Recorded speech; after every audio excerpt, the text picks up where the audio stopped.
Непал буюу Балб улсын чагсаалын үеэр ганцхан сангийн сайдаа зодож гол руу хийгээгүй юм байна.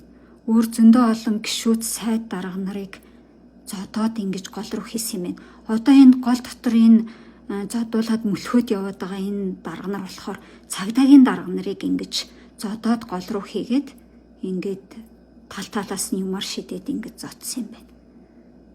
Энэ бүжиглж байгаа эмэгтэй болохоор нөгөө зодуулсан гадаад харилцааны сайд Арзу Рана Дебао гэд 63 настай эмэгтэй. Энэ эмэгтэй бүр 3 удаа парламентын гишүүнээр ажилласан. 2 удаа энэ гишүүнээр болохоор нөгөө намын чагсаалтаар гарч ирсэн юм байна. Энэ нам нь болохоор Непал конгресс намын гишүүн эмэгтэй юм байна. Тэгсэн хэрнээ энэ эмэгтэй нөхөр нь энэ Непал конгресс намынхаа дарга бүр 2016 оноос хойш дарга хийж байгаа, намынхаа дарга хийж байгаа. Тэгэл эхнэрээ чагсаалтаар гаргацдаг. За энэ вэ нөхөр нь. Энэ Шэр Бахадур Дебао гэдэг энэ хүн. Непалийн конгресс намын дарга.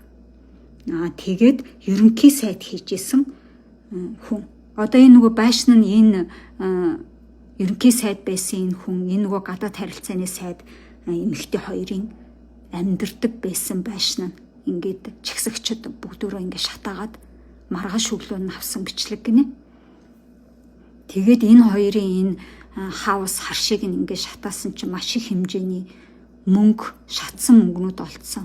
Тэгээд алт олцсон гэсэн бас нөгөө даймонд олцсон, эрдний чулуунууд олцсон гэж яригадаад байгаа юм билээ. Тэгээд энэ гадаад харилцааны сайд эмэгтэй нөхөр нь энэ ерөнхий сайд хийхдээ бүр 5 удаа хийсэн гинэ. 1995-аас 97 оны хооронд, 2001-ээс 2002 оны хооронд, 2004-өөс 2005 оны хооронд, 2017-оос 2018 оны хооронд, 2021-ээс 2022 оны хооронд энэ нөхөр нь ерөнхий сайд хийжсэн, Непалийн ерөнхий сайд. Тэгэл конгрессийн намынхаа дарга 2016 оноос хойш эхнэрээ чагсаалтаар ингээл 2 удаа гишүүн болгоцсон. Ингээл энэ хоёр өрөөсөө байнгын дарга гишүүн сайд хийж идэг юм байна.